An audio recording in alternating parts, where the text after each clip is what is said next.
para sahabat anak, selamat datang lagi di video Spy, sahabat pelayanan anak Indonesia.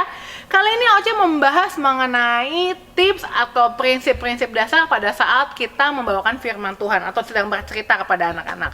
Jadi ada beberapa prinsip yang perlu diperhatikan. Yang pertama adalah mengenai posisi berdiri sanak.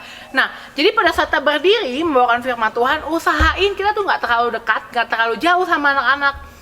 Terus gimana dong? Dekat nggak boleh, jauh nggak boleh. Yang penting gini sanak, kita usahain berdiri di mana anak-anak tuh bisa melihat kita dengan jelas. Jadi kalau kita terlalu dekat, nanti anak yang depan malah terlalu dongak. Tapi kalau kita terlalu jauh, nanti anak belakang malah nggak kelihatan. Jadi posisi kita tuh benar-benar harus diperhatikan. Kalau seandainya anak pikir, aduh, saya serba salah nih, mau berdiri sebelah mana, kanan apa kiri apa tengah, saran Oce adalah sanak ini atur bangku anak-anaknya yang mau mendengarkan, apakah bisa dibikin lingkaran atau setengah lingkaran juga oke. Jadi pokoknya supaya anak-anak semuanya bisa lihat dan fokus ke depan. Jadi nggak usah terlalu kayak ke kanan ke kiri, nanti palanya sengklek lagi karena dia terlalu dongak ke atas ya. Jadi diusahain senyaman mungkin. Yang kedua yang perlu diperhatikan sanak pada saat membawakan firman Tuhan, ini diharuskan banget sanak, yaitu membawa Alkitab.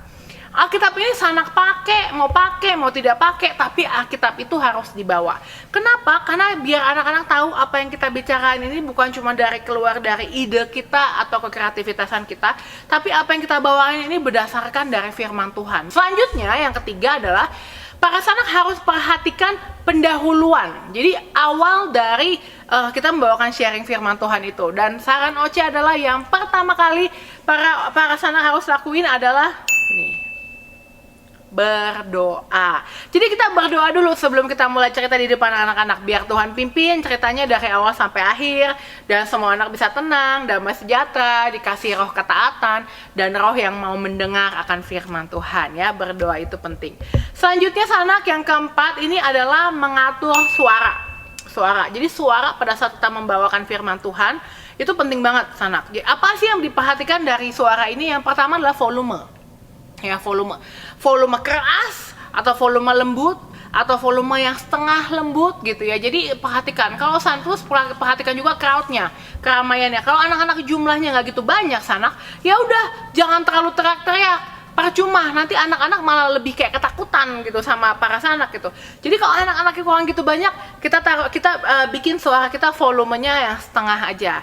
Tapi kalau anak-anaknya ya, kalau misalnya tidak banyak, yang setengah, tapi kalau anak-anaknya banyak, kita harus teriak seteriak mungkin gitu.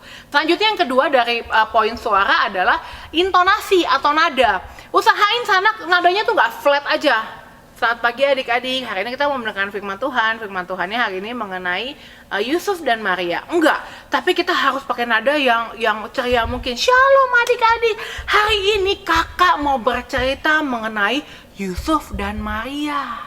Nah, jadi dari itu nada ya, sanak ya. Jadi nadanya itu harus sanak atur sekali. Kita bisa meniru gaya-gaya dari tokoh yang akan kita ceritakan. Kalau misalnya itu cowok, kita bisa kayak tirukan suara pria. Kalau misalnya itu anak kecil, kita tirukan suara anak kecil. Dari situ nanti anak-anak mulai kayak wow, apa nih? Gitu, apa nih, tertarik banget gitu ya. Selanjutnya adalah mengenai gerakan tangan, gerakan kaki dan mimik dan semuanya gitu ya. Pada saat kita bercerita, kalau bisa kita gunain seluruh bagian dari tubuh kita. Usahain kalau misalnya kita nggak punya alat peraga, jadikan ini badan kita, tubuh kita ini alat peraganya.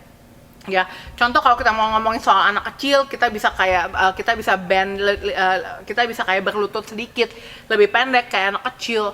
Ayah lebih tinggi, raksasa lebih besar lagi. Jadi atau ibu yang lemah lembut. Nah, dari kayak begitu kita bisa menarik perhatian sama anak-anak ya, gerakan tangan kita, kaki kita, dan juga penting adalah wajah. Nah, dari wajah kita ini kita bisa kayak jadi ibu, bisa jadi kayak ayah, lagi marah, lagi seneng, lagi bete, lagi ngambek gitu. Jadi dari wajah juga ya. Oke, selanjutnya adalah mengenai waktu sanak. Nah, Oce saranin gini ya. Waktu anak-anak kecil itu semuanya beda-beda fokusnya ya. Jadi fokusnya beda-beda. Yang kayak balita-batita biasanya cuma kayak 3 menit. Itu gimana mereka fokus, dan pada saat 3 menit itu bagaimana sang kakaknya atau yang bercerita ini harus benar-benar kasih firman Tuhan yang benar-benar mereka bisa ingat seumur hidup gitu. Nah, anak-anak yang besaran bisa kayak 10 menit, 15 menit. Tapi Oce biasanya taruh target yaitu pada saat bercerita itu 15 menit. Hanya 15 menit. Selebihnya kita bisa sharing. Kadang-kadang Oce yakin di tempat para sanak itu ada ini kita baru berdiri gitu. Shalom adik-adik, udah ada yang nanya, angkat tangan. Atau kita udah mulai berinteraksi dengan anak-anak, mereka angkat tangan dan ceritanya panjang gitu. Nah itu kita bisa cut. Oke, sebentar ya, nak, nanti kita lanjut lagi ya gitu. Kakak cerita dulu gitu. Jadi kita cerita dulu, nanti selebihnya biarin anak-anak mau cerita apa aja ya.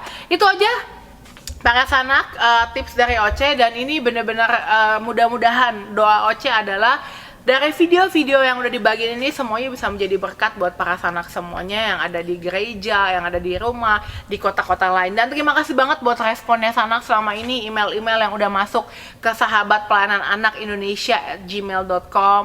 Terima kasih juga buat komen-komennya, dan jangan lupa di subscribe. Itu aja para sanak video kali ini. Tuhan Yesus memberkati. Salam Spy.